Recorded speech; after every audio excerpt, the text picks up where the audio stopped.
Hola, ¿qué tal? En este caso les traigo un contenido que no estaba tan planeado que digamos. Es prácticamente improvisado, pero creo que les va a ser de utilidad a aquellos que estén cursando una carrera de ingeniería, que tenga alguna materia de electrónica analógica referida a ese tema. Así que bueno, vamos a ver qué sale.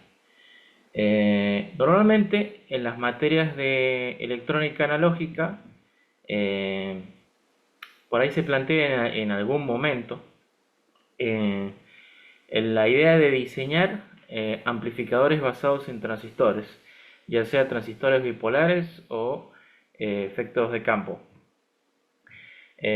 Como siempre, nosotros la mayoría de los métodos se trabaja de forma progresiva, es decir, empezamos con un problema relativamente sencillo de resolver y se va incrementando la dificultad ah, a través de los distintos problemas. O sea, tenemos un problema uno de un grado de dificultad, el problema 2 va a ser un poco más difícil, el 3 y así sucesivamente.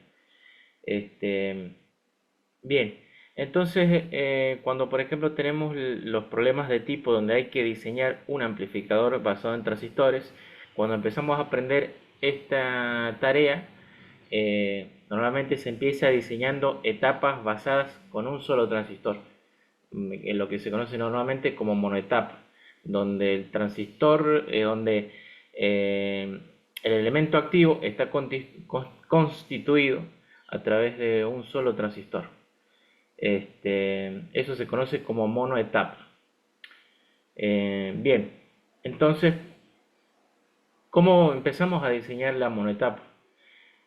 A veces nos dan problemas que tienen mucha información, eh, y eso por ahí nos viene bien por el hecho de que si hay mucha información, el diseño está más acotado y tenemos que recurrir menos al criterio. Eso desde el punto de vista matemático está bueno, porque me facilita el diseño del circuito que resuelve el problema. Ahora, desde el punto de vista de la formación de un ingeniero o un diseñador de circuitos, eso es contraproducente. ¿Por qué? Porque tener toda la información a mano o disponible limita las posibilidades, limita la posibilidad de forjar el criterio propio, es decir, la toma de decisiones propias. Eh, Porque como tenemos toda la información prácticamente, no hay que decidir nada. Entonces, digamos que eso no me permite desarrollar las habilidades de diseñador de circuitos. Ahora, bueno, para entrar en tema, vamos a empezar seleccionando unos problemas que yo acá ya tengo armado, que son extraídos de una guía de una materia que tiene que ver con la electrónica analógica también. Esto es una guía de gabinete, lo que se conoce como trabajo práctico de gabinete. Y bueno, tenemos estos problemitas. Acá vayamos al ejercicio 1. Dice, diseñar el circuito para tener una impedancia de entrada de 50 ohms, más o menos un 10%, con una impedancia de salida de 15 kilo ohms, más o menos 10%. El más o menos 10% tiene que ver con la tolerancia de la especificación. La especificación es el requisito que hay que cumplir. Este circuito tiene que cumplir con esos dos requisitos. Tener una determinada impedancia de entrada y una determinada impedancia de salida, o sea, valores particulares. Dice, una vez que diseñemos eso, logremos cumplir con esos requisitos, hay que calcular la ganancia de tensión y hacer un par de cosas más. Primero centrémonos en cumplir esos requisitos.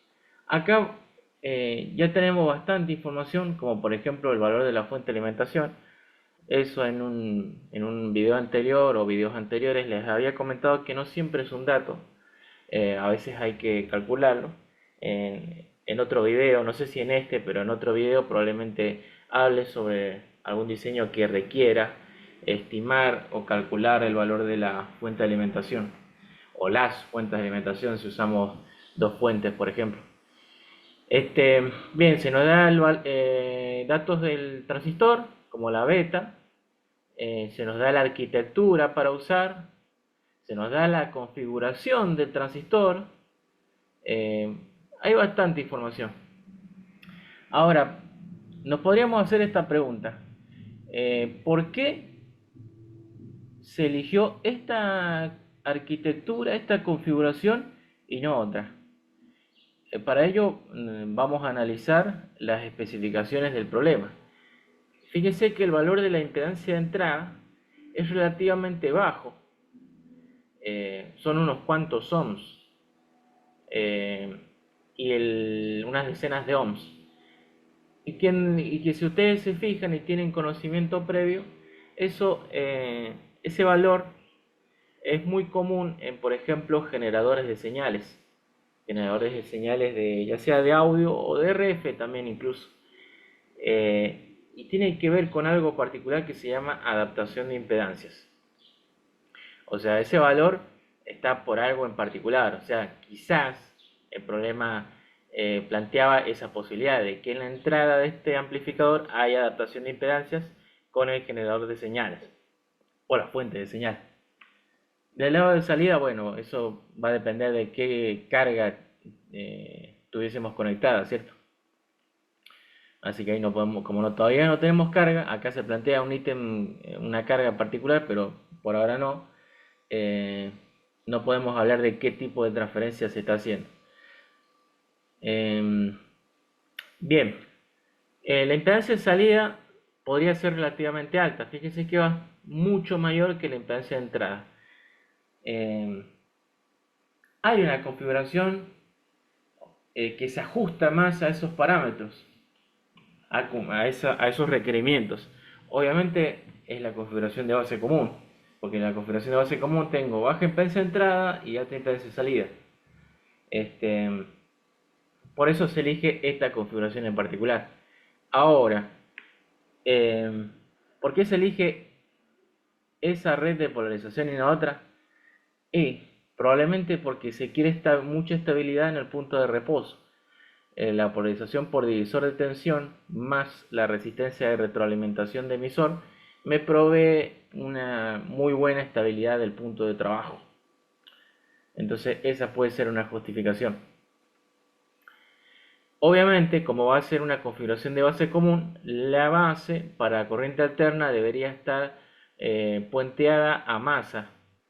Para eso está este capacitor de desacoplo, que para corriente alterna me va a hacer desaparecer, me va a puentear la resistencia R2 y R1, ya que para alterna esas dos resistencias están en paralelo con el capacitor C2.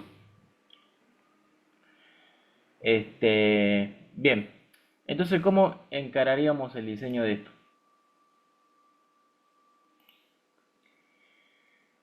De este circuito nosotros sabemos que la ganancia de tensión es más o menos Gm por Rc en paralelo con Rl, ¿cierto? Bien, entonces no tenemos la ganancia, no tenemos el valor de Gm, porque para ello tenemos que saber qué corriente va a polarizar esto. eh, no conocemos la carga todavía en este punto, en el punto A. No tenemos la RC, no tenemos nada. Ahora, también sabemos que la impedancia de entrada es más o menos RE en paralelo con 1 sobre Gm, que el 1 sobre Gm es aproximadamente RE dinámica. Esto es RE dinámica.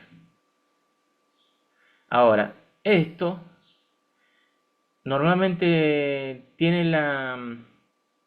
se da la situación de que RE grande es mucho mayor que 1 sobre Gm o RE dinámica.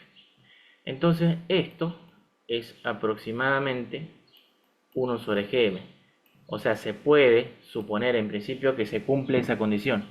Después, una vez que terminemos de diseñar, hay que ver a ver si se cumple esta condición, si es válida. Por otro lado, sabemos que la impedancia en colector, mirándose al transistor, en una configuración de base común, es muy alta, del orden de los megaohms. Entonces, la impedancia de salida, que estaría de este punto hacia allá, hacia el amplificador, valdría prácticamente RC. Entonces, la impedancia de salida es prácticamente RC. Y acá ustedes, si me vienen siguiendo en el pensamiento, en el razonamiento que estoy haciendo, eh, tendrían que darse cuenta de que ya puedo establecer cuánto vale RC. Como RO vale 15K, RC no va a quedar otra que valga 15 kiloohms. Y como justo es un valor comercial de resistencia, ya está, no tengo que aproximar a nada. Listo, ya tengo el valor de RC. Ahora, de la ecuación de la impedancia de entrada, la más aproximada es que esa impedancia de entrada es igual a 1/Gm. Entonces, yo sé que Gm es igual a corriente de reposo, corriente de continua, la ICQ, dividido 25 milivolts. Eso lo sé de la teoría de dispositivos electrónicos. Bien, entonces la impedancia de entrada es igual al recíproco de esto. Es decir, es igual a 25 milivolts dividido ICQ. Como ya sé cuánta impedancia de entrada requiero, de ahí puedo despejar la corriente de reposo. Me dice que la impedancia de entrada tiene que valer 50 ohms. Entonces, despejando ICQ, me va a quedar que la corriente de reposo va a ser, ahí la calculo, va a ser de este valor. Queda 50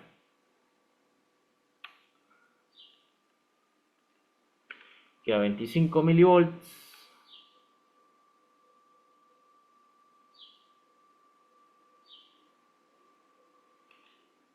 dividido 50 ohms. Eso me da que la corriente de reposo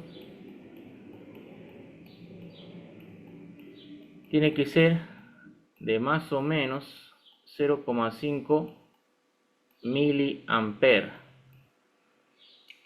¿cierto? Entonces ya tengo la corriente de reposo. Si tengo la corriente de reposo es porque tengo la transconductancia, tengo el Gm. El Gm para ese valor es 20 milisiemens, ¿cierto? Si ustedes lo calculan,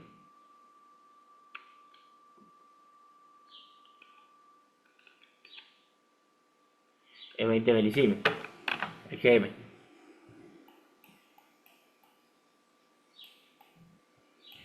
Bueno, entonces, ya tengo los valores de corriente, de resistencia de colector, y ya con eso puedo empezar. O sea, de hecho ya empecé, pero con esos datos que acabo de deducir, ya puedo diseñar el resto del circuito. ¿Por qué? Porque tengo la corriente de reposo y tengo una resistencia de colector. La resistencia de colector por la ICQ me da la caída de tensión en esa resistencia, que como tengo 0,5 mA por 15 kΩ me da 7,5 volts. Y como conozco la fuente, quiere decir que 24 volts menos 7,5 volts me da 16,5 volts, y eso es lo que va a terminar cayendo entre colector emisor y la resistencia de emisor. Bueno, y acá entramos en lo que es el criterio, porque ¿cuánta tensión hago que caiga en colector emisor y cuánta tensión hago que caiga en la resistencia de emisor? Bueno, podría tomar valores arbitrarios y si no apegarme a alguna reglita que hay por ahí, donde por ejemplo se suele decir que en la resistencia de emisor más o menos cae entre un 10 y un 25% del valor de la fuente de alimentación. Entonces, si por ejemplo usamos el 10% del valor de la fuente de alimentación, en RE caerían 2,4 volts. Entonces, acá hacemos si BE, fíjense que estamos proponiendo esto, si BE es un 10% de BSC, entonces esto es 2,4 volts. De ahí sale que la resistencia de emisor va a ser ¿cuánto? Y va a ser 2,4 volts dividido 0,5 miliamperes. ¿Por qué? Porque como la beta es bastante alta, es 200, eh, quiere decir que hay muy poca diferencia entre la corriente de emisor y la de colector. Son prácticamente la misma. Porque la corriente de base es 200 veces más chica que la corriente de colector. Y como la corriente de emisor es igual a la corriente de base más la corriente de colector, eh, es prácticamente lo mismo. O sea, la corriente de emisor es 201 veces más grande que la corriente de base. O sea, no me hace una diferencia sustancial. Bien, entonces la resistencia de emisor, volviendo acá al cálculo, nos queda que tendría que ser de 4,8, 4K8. 4K8, 4,8K. Obviamente, ese valor comercialmente no existe, al menos en tolerancias del 5 o 10%. Entonces lo aproximo a 4K7, 4,7K ohms. Ya tengo la resistencia de emisor. El resto de la tensión, o obviamente ley de Kirchhoff de tensiones, va a caer entre colector y emisor. ¿Cuánto? Y acá 4,7 por más o menos, como es el mismo valor que habíamos calculado, va a caer el 10%, que es 2,4 volts. Entonces, 7,5 más 2,4 cae en casi 9 volts, 9,9 volts, 10 volts, para hacer un cálculo redondo, lo estoy haciendo mentalmente. 24 menos 10 volts me da 14 volts. O sea que 14 volts está cayendo en colector emisor. Podría haber hecho de que en colector emisor caiga la mitad de la fuente de alimentación, es decir, los 12 volts, y el resto hacerlo caer en RE, también podría haber sido válido. ¿Por qué? Porque no tengo nada que me lo impida, no hay nada que me restrinja tomar esa decisión. Tengo esa libertad acá en este caso particular. Entonces por eso lo puedo hacer. Ahora, ya tengo RE, tengo RC, me falta R1 y R2. Bueno, R de Thevenin sería el paralelo entre R1 y R2, ¿cierto?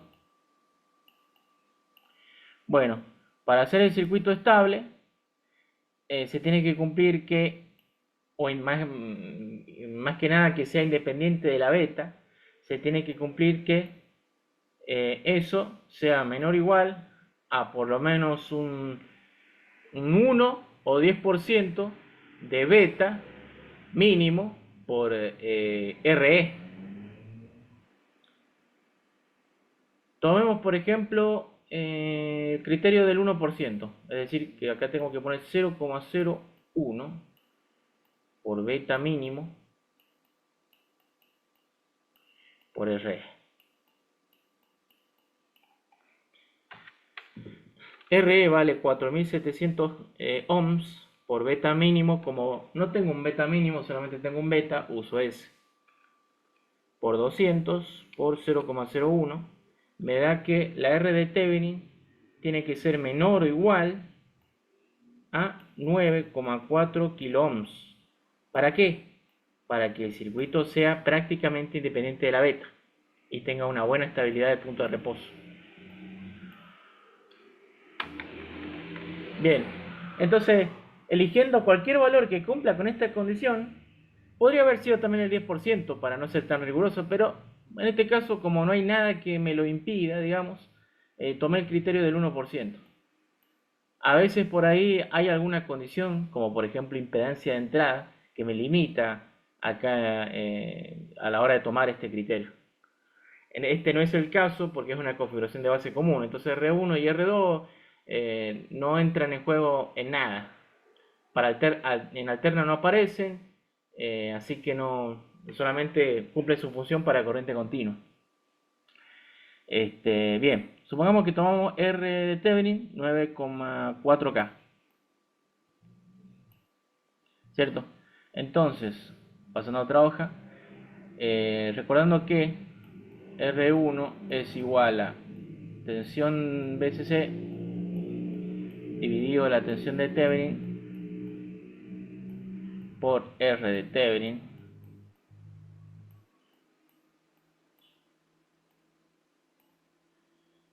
Esto me va a dar la resistencia R1. Y ahora ustedes dirán, y bueno, ¿cuánto vale B de Thevenin? No lo calculé. Ahí lo calculo, a ver si tengo lugar. Ahí me queda un poquito de lugar acá. B de Thevenin aquí va a ser igual. Va a ser igual a la tensión base emisor, que son los 0,6, 0,7 volt, la aproximación que siempre usamos, más la ICQ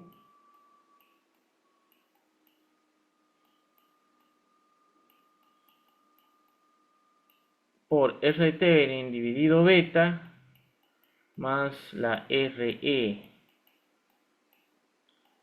Eso aquí es igual. Entonces tenemos 9,4K RT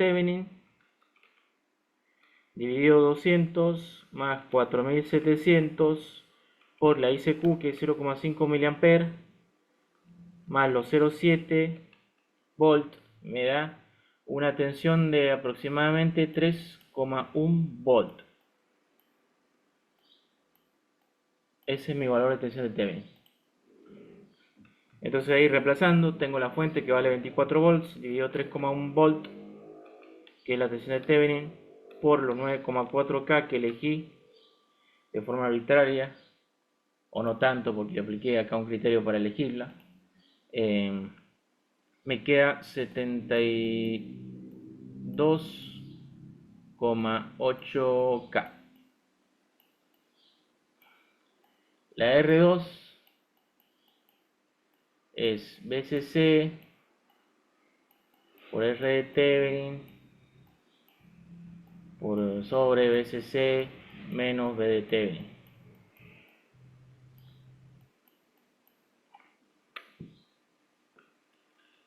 Entonces me queda 24 menos 3,1 por 24 sobre todo eso. No le hagan caso por ahí en esta parte donde hago los cálculos porque me voy salteando pasos y por ahí digo alguna incongruencia también. Fíjense en los resultados que voy poniendo en la pantalla. Por 9,4K me queda 10,8K. Bueno, estos valores en tolerancia del 5% no existen, así que lo voy a aproximar a los valores comerciales más cercanos. Esto me queda en 75K. Y esto me queda en 11K.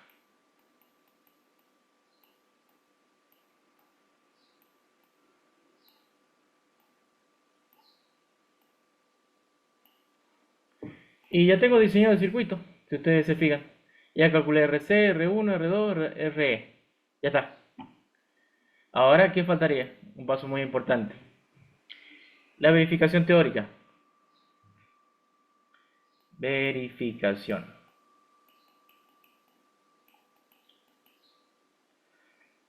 Ahora es el proceso inverso.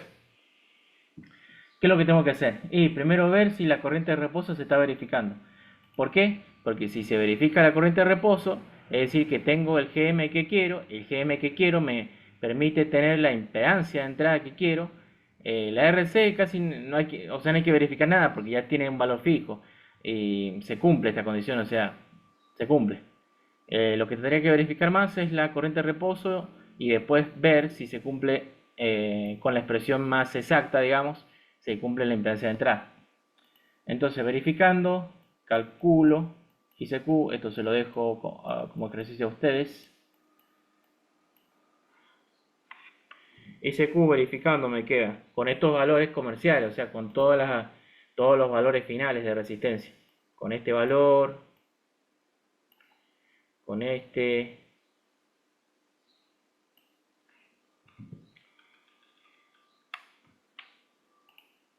Bien, ICQ sería, calculo el divisor de tensión, bueno, la resistencia de Thevenin con los valores finales, me queda 75K en paralelo con 11K,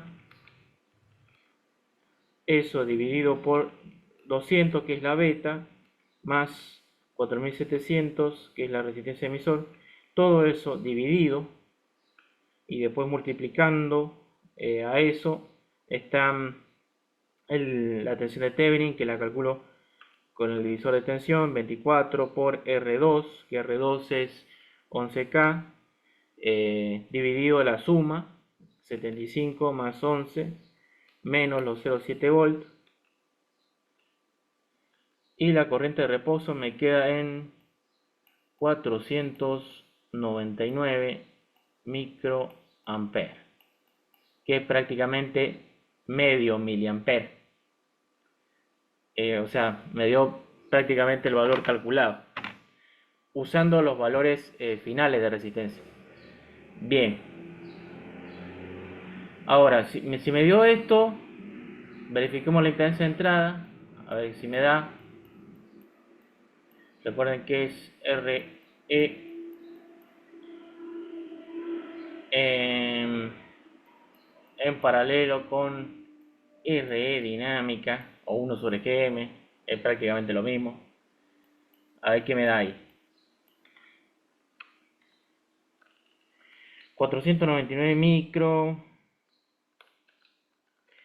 dividiendo por 25 milivolt, 50, eso en paralelo con 4700, me da una impedancia de entrada de, perdón,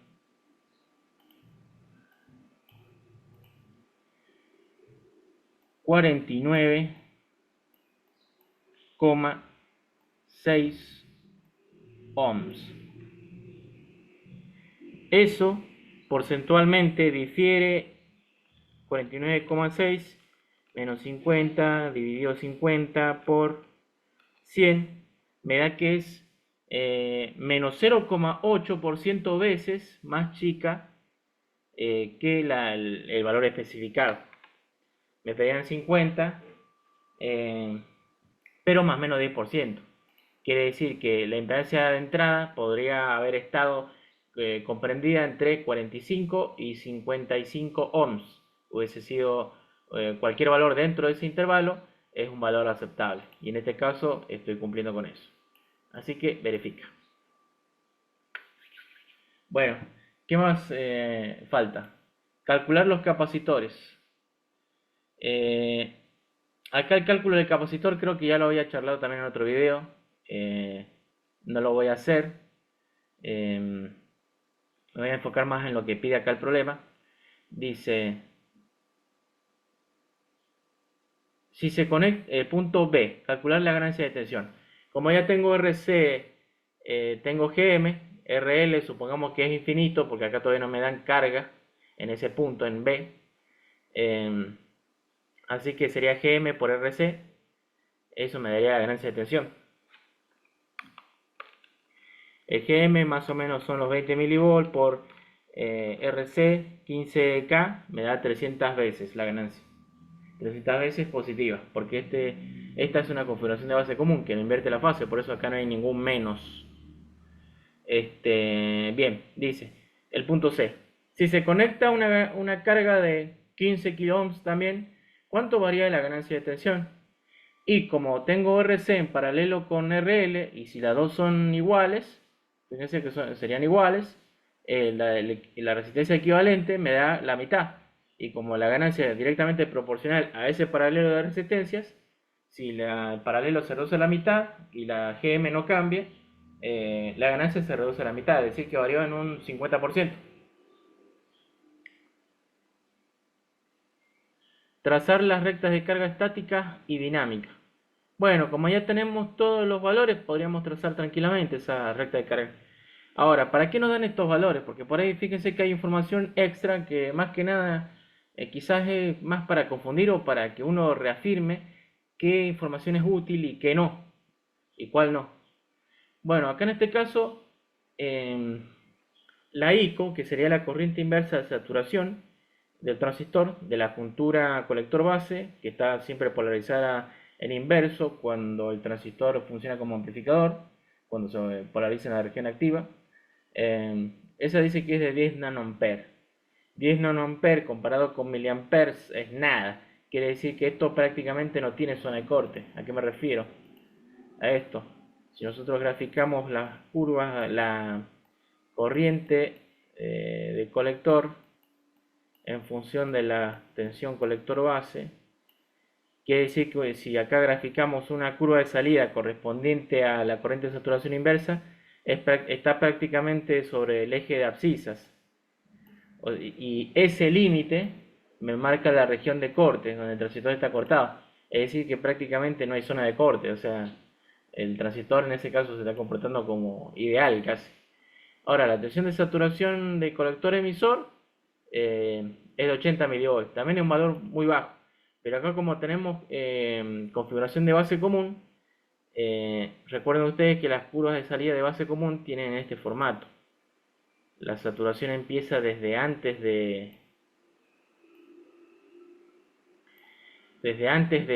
0 volt. Este es mi 0 volt.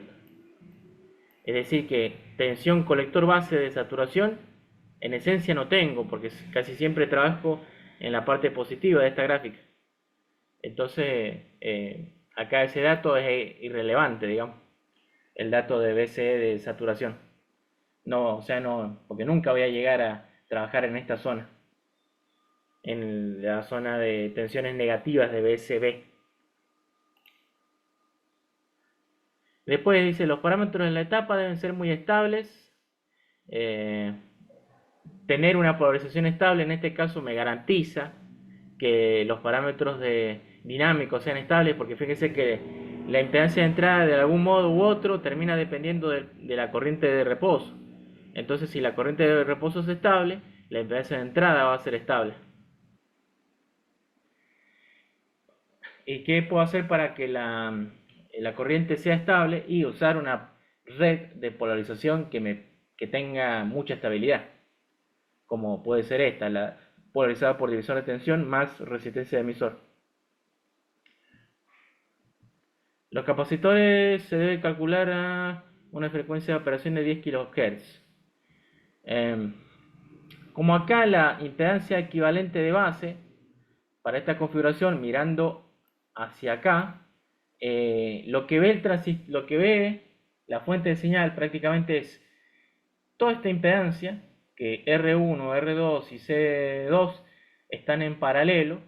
Esa impedancia está dividida por beta, mirándolo desde la entrada. Entonces,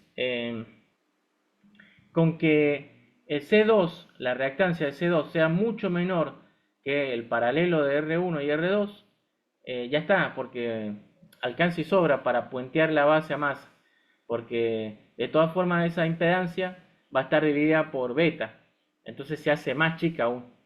No sé si se entiende lo que quiero decir. Y acá prácticamente tendría un cable para corriente alterna. Entonces, esa sería una forma, hacer que XC2 sea mucho menor que R de Thevenin, porque R de Thevenin justo en este caso es R1 en paralelo con R2, o sea mucho menor que 9,4 kΩ. ¿Cuánto mucho menor? 10 veces, 100 veces, 200. Y va a depender de qué valor de capacitor que querramos poner ahí. Porque por ahí si nos da un valor de capacitor muy grande, o sea, se hace totalmente impráctico si queremos llevar el circuito a la implementación física. Hagamos el cálculo, a ver, ya que estamos. Dice que la frecuencia es de 10 kHz. Entonces, la reactancia capacitiva es 1/2pi por F por C, 2. Apliquemos el criterio de 10 a 1, de 100 a 1.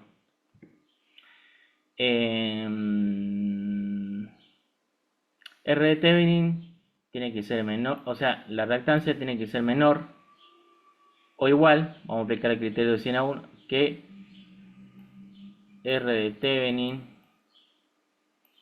dividido 100.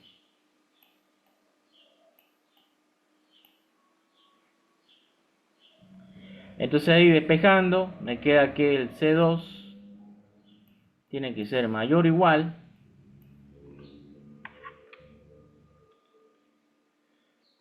termino de despejar la fórmula para que no se equivoque, no se confunda nadie.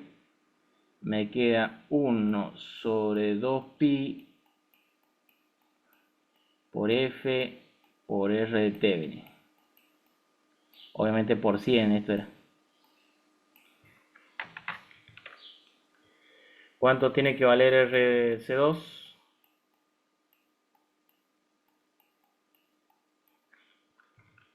Ahí lo calculamos. 2pi por 10.000 por 9.400. Todo eso por 100. 169 nanofaradios. Es decir que podríamos colocar un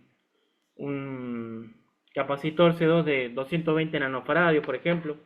Uno de un microfaradio también sería válido. Y no digamos que no molestaría al circuito porque ese valor de capacitor es muy chico. Otra cuestión importante que tendríamos que ver a la hora de seleccionar el capacitor sería qué valor de tensión continua va a tener este capacitor. Porque acuérdense que una vez que pase el transistor y toda la cuestión esa, acá en el capacitor va a haber aplicada una tensión continua, porque el capacitor se termina de cargar. Hablando de corriente continua, por supuesto. Entonces acá el capacitor C2 va a estar sometido a la tensión de base. Que la tensión de base más o menos va a ser los 3 volts que tenemos acá. Entonces cualquier capacitor que soporte más de 3 volts, ya está, me alcanza para este problema. Bueno, prácticamente ya está resuelto. Así que ahora pasemos al segundo. El ejercicio 2 dice calcular los valores de resistencia de modo que la impedancia de entrada sea de 0,1 de un 10% del valor menor al 10% de la resistencia de fuente de señal y que la ganancia de tensión sea mayor o igual a 50 veces en valor absoluto. Considera una beta mínima de 200, que la impedancia por efecto Early de la de emisor común tiende al infinito y que los capacitores deben calcularse por una frecuencia de 100 Hz. También hay que trazar la recta de carga. Lo de la recta de carga no lo hice en este momento para no hacer el video demasiado extenso, porque ya de por sí probablemente esté siendo muy extenso. Quiero enfocarme más en lo conceptual. En lo conceptual a lo que se refiere al diseño de este tipo de circuitos, que son cosas que nos podemos encontrar en las materias de la universidad, por ejemplo. Bien, lo de trazar la recta de carga lo puedo dejar para otro video, para solamente hablar de eso. Bien, otra vez nos proponen esta arquitectura. Hay que ver si esta arquitectura así como está sirve. Tenemos como dato la carga. Tenemos como dato también la fuente de alimentación. El valor de la fuente, de la impedancia de la fuente de señal. Y hay que calcular RC, RE, R1, R2 y los capacitores. Los capacitores no lo voy a calcular ahora porque ya lo hice en el paso anterior. Es el mismo mecanismo. O sea, hay que ver qué resistencia tiene asociada el capacitor y hacerla mucho menor a esa resistencia para que efectivamente el capacitor se comporte más o menos como un cortocircuito. Para corriente alterna, por supuesto. Bien, entonces en base a la información que tenemos, vamos a ir, voy a borrar esto. Voy borrando para que volver a usar toda esta parte.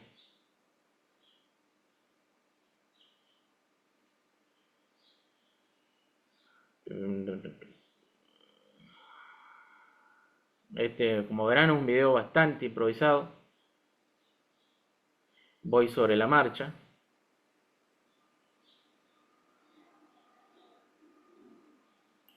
Esto no lo voy a dejar porque por ahí lo voy a usar otra vez. Vamos de nuevo.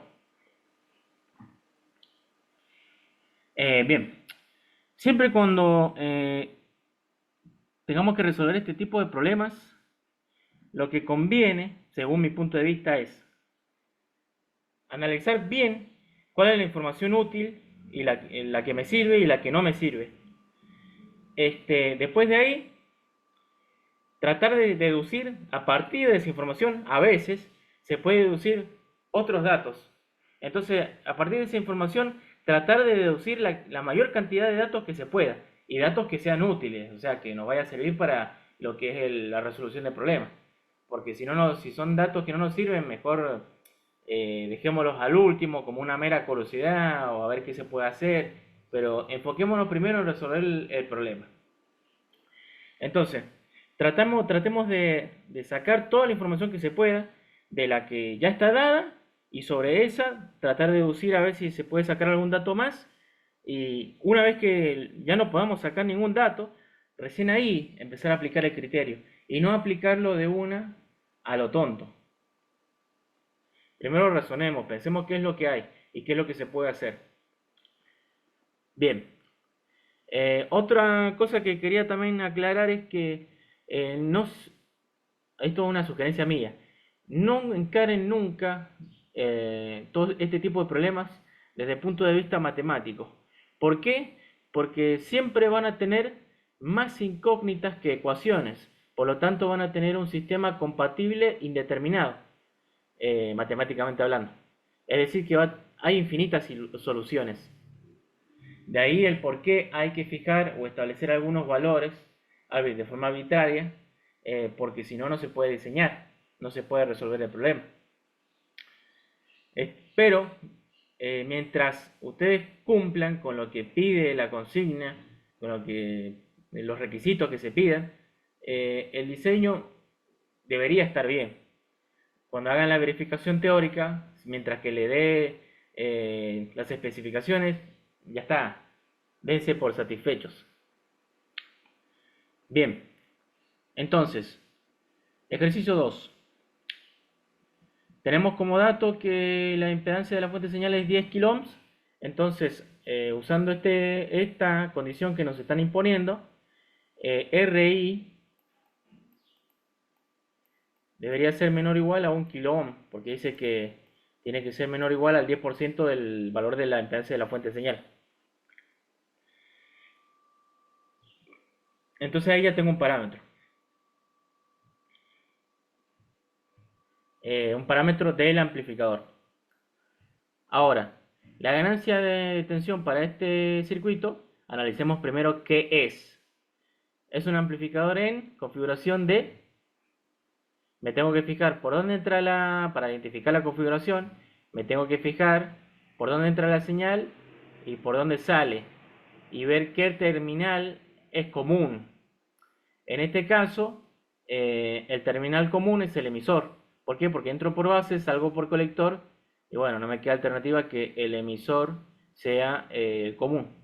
Y aparte está claro, muy claro, porque fíjense que hay un capacitor de desacoplo en el emisor y que obviamente me va a cortocircuitar el emisor a tierra para corriente alterna. Entonces no queda otra que sea emisor común. Bueno, entonces la ganancia de tensión en valor absoluto para emisor común es básicamente la misma que para base común. son idénticas, salvo que una es negativa y la otra es positiva. Pero acá la vamos a tomar en valor absoluto. Dicen que eso tiene que ser mayor o igual a 50 veces. O sea que esto mayor o igual a 50. ¿El GM lo tengo? No. ¿RC lo tengo? Tampoco. ¿RL lo tengo? Sí. Es decir que de momento tengo una ecuación, una inecuación mejor dicho, con dos incógnitas, que obviamente una de las dos voy a tener que fijar, porque si no, no puedo resolver, no puedo despejar la otra. Sistema compatible indeterminado. Entonces, o fijo la corriente de reposo y que me establece la transconductancia, o fijo la resistencia del colector y despejo a ver qué corriente de reposo me queda. Porque acuérdense que la GM para el bipolar es igual a la corriente de reposo dividido los 25 milivolts, que es la tensión térmica.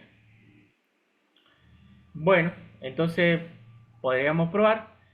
Ustedes capaz ya vieron en algún diseño de algún libro en particular que a veces el diseñador suele tomar RC igual a RL, ya sea en amplificadores base común o amplificadores emisor común. Entonces, por ejemplo, hagamos eso. Proponemos que RC sea igual a RL. RC igual a RL. Entonces, GM,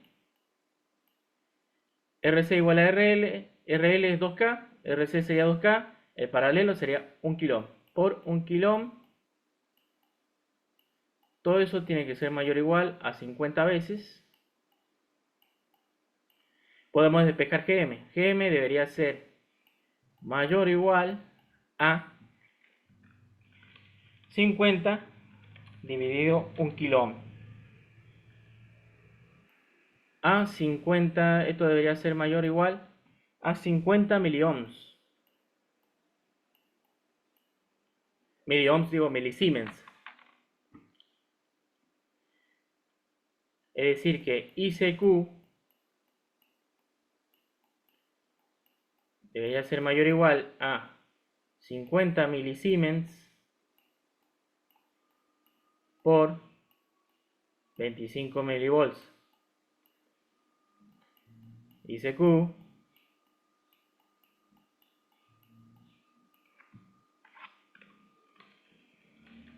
es 50 milivolts por 25 miliohms, milisiemens por 25 milivolts. ICQ debería ser mayor o igual a 1,25 miliamperes.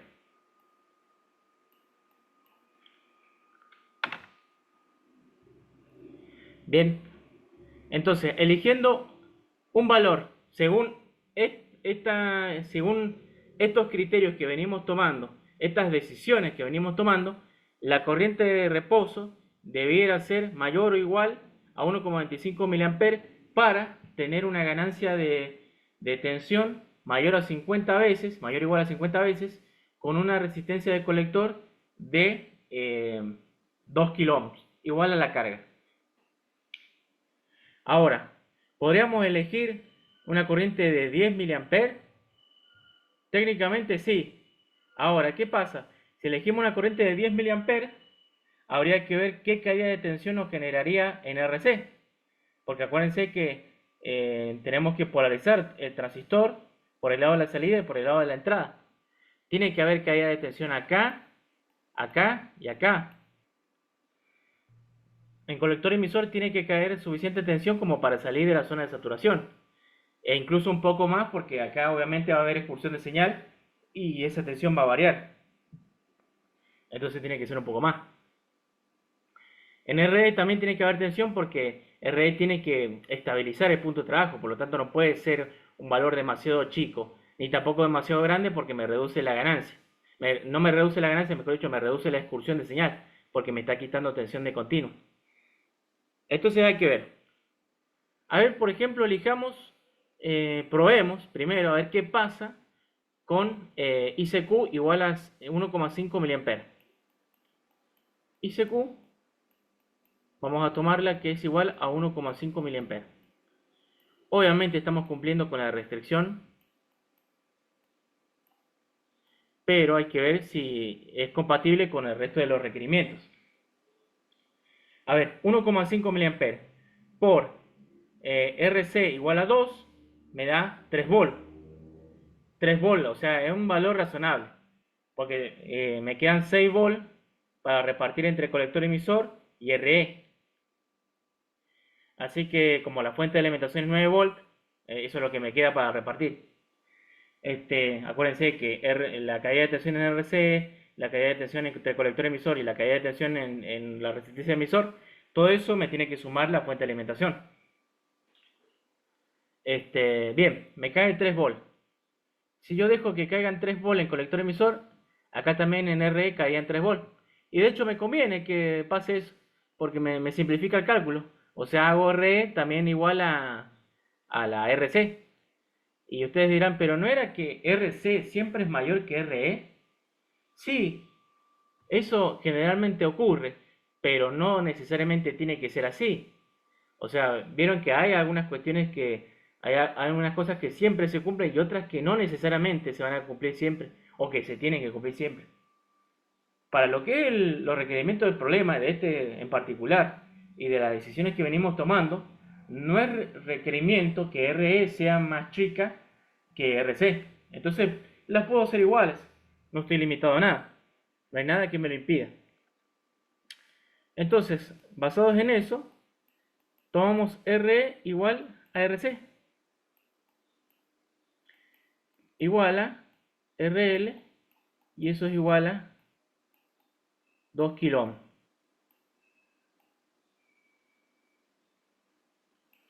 Si alguno mira el video desde este punto, retroceda un poco para atrás para entender por qué se tomó esa igualdad. Si no, no se va a entender. Bien, entonces como ya tengo la caída de tensión en esta resistencia, más esta caída tengo la tensión de base emisor.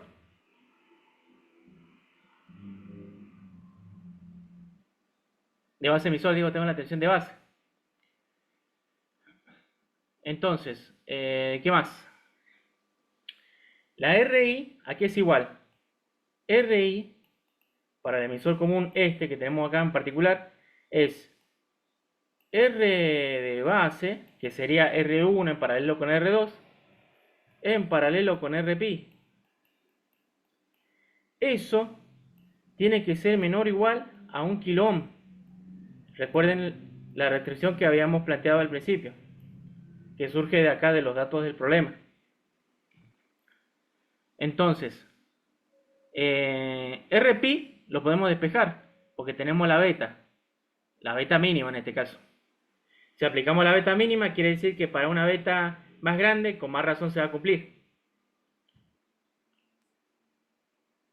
O hay que ver también eso, porque acá tenemos una inecuación, así que hay que ver qué sucede si tomásemos un valor distinto de esa beta mínima.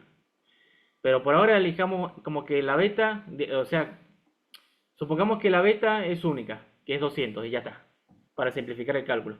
Una vez que tengamos diseñado esto, ahí sí, veamos qué sucede cuando le ponemos distintos valores de beta.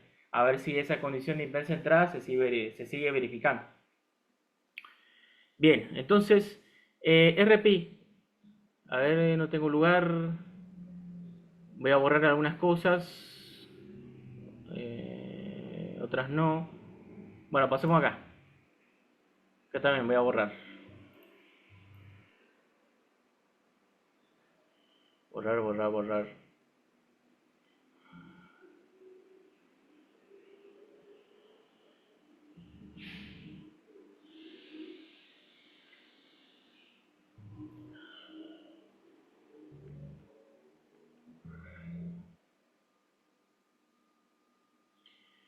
Perdón que me demore en esto, pero acuérdense que esto es un video bastante improvisado.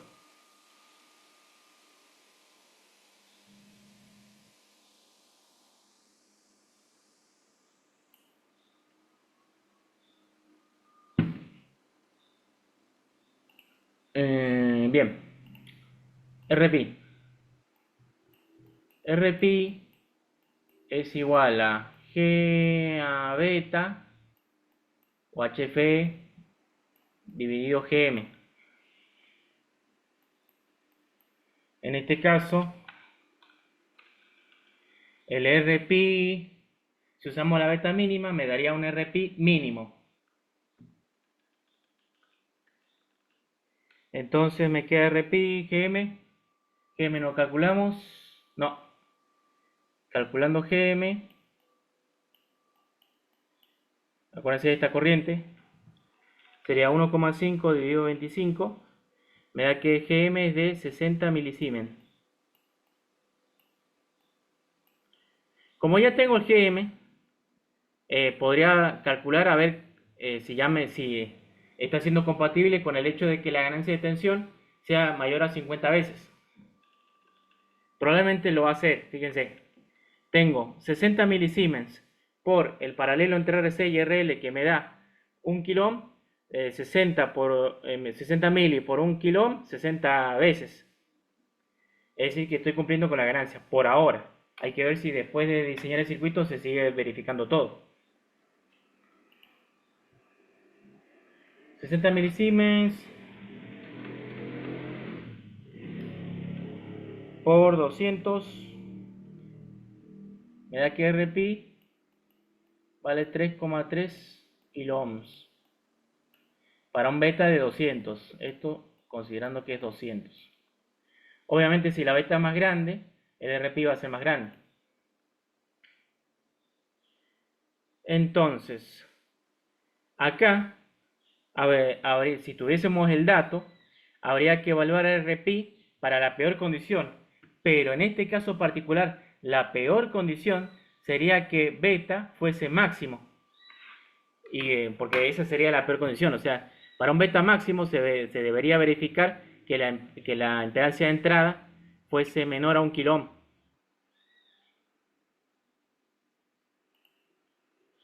Bueno, entonces, ¿qué más? ¿Qué más?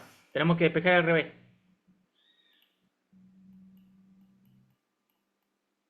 De acá, RB, acuérdense de esto, para que verifique la condición de que tiene que ser menor a 1 kilo ohm, RB tendría que ser menor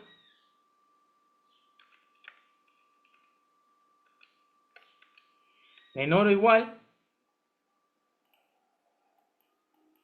a 1,43 kilo ohm. RB tendría que ser menor o igual a 1,43 kilo ohm. Podríamos tomar entonces RB igual a un K.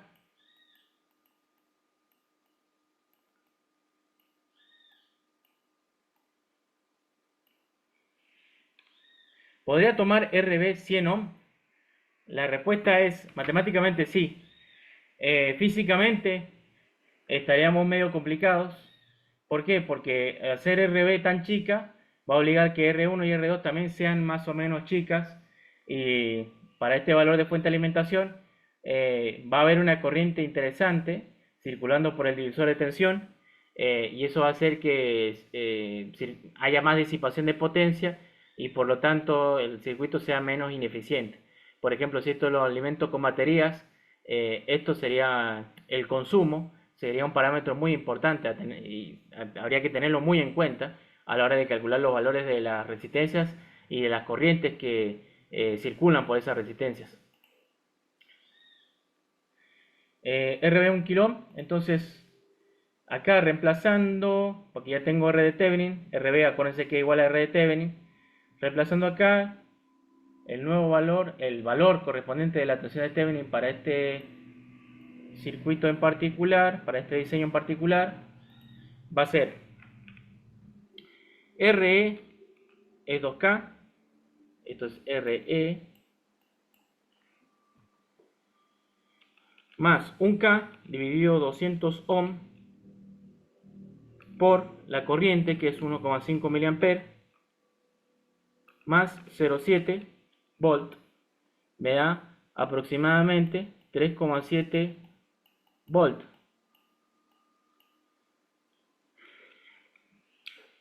Fíjense que ahí hago la cuenta de cuánto me da acá. Si aplico este criterio, esta condición, Me queda que 200 por 0,01 por 2K, 4 kilo ohms. Si R de Thevenin es menor a 4 kilo ohms, el circuito es recontraestable y a su vez la tensión de Thevenin es prácticamente la tensión de base, porque en R de Thevenin no va a haber caída de tensión prácticamente. Y en ese caso las dos tensiones son prácticamente las mismas.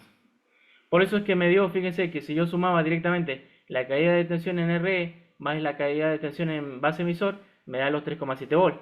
Es decir, que la tensión de Thevenin es la misma en esencia que la tensión de base, pero porque se está verificando esta condición. Si no se cumpliese esta condición, no sería tan así. Bueno, haciendo los cálculos de vuelta para cuánto vale R1 y R2, ya vieron, bueno, las voy a poner las fórmulas porque si no, por ahí se presta todo esto a la confusión. Esto era BCC por R de Thevenin dividido B de Thevenin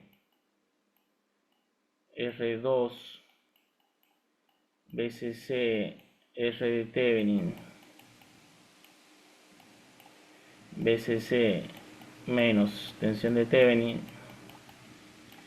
Ya directamente las voy a pasar a sus valores comerciales según el que calcule.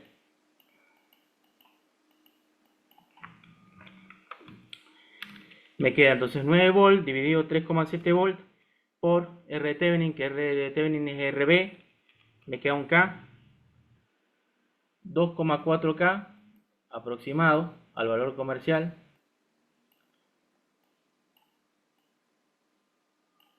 R2, 9 menos 3,7, todo eso dividiendo por 9, por un K,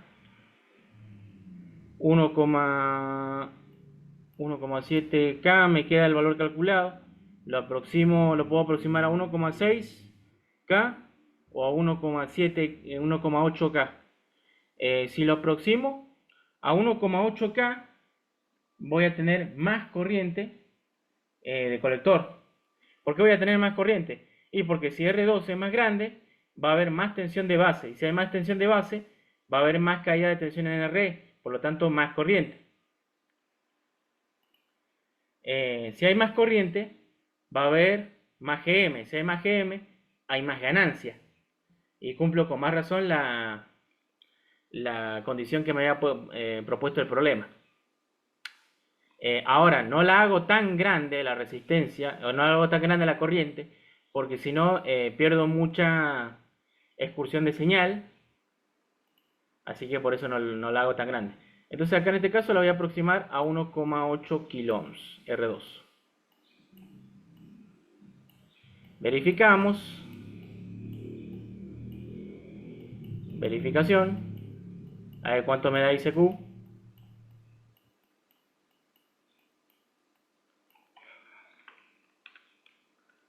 Si ICQ me da un poquito más de 1,5 mA, es muy probable que el diseño ya esté cumpliendo las especificaciones. Así que el resto de la verificación, para no seguir haciendo tan largo el video, se las dejo a ustedes como ejercicio. Bien, voy a verificar ICQ. Ahora sí, bueno, voy a colocar la fórmula para que se entienda de dónde salió. Hago V de Thevenin menos los 0,7 volt, que es la tensión base emisor, dividido RB sobre beta, que beta es HFE, más RE, y de ahí saco la corriente. Ahora, B de Thevenin, en este punto de la verificación, lo calculo como el divisor de tensión. No lo calculo como esto que está acá. Porque esto es en base a lo que tengo que diseñar. Y esto es en base a lo que ya tengo diseñado.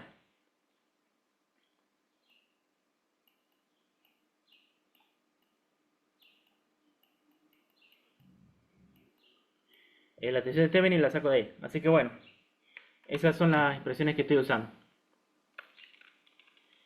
Entonces me queda 1,8K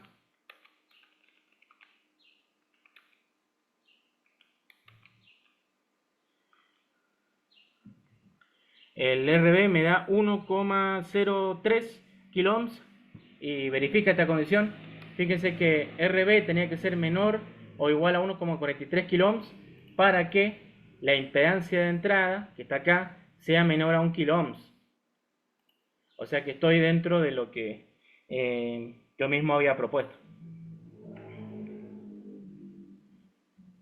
Eso dividido beta más RE, todo eso dividiendo, saco el divisor de tensión,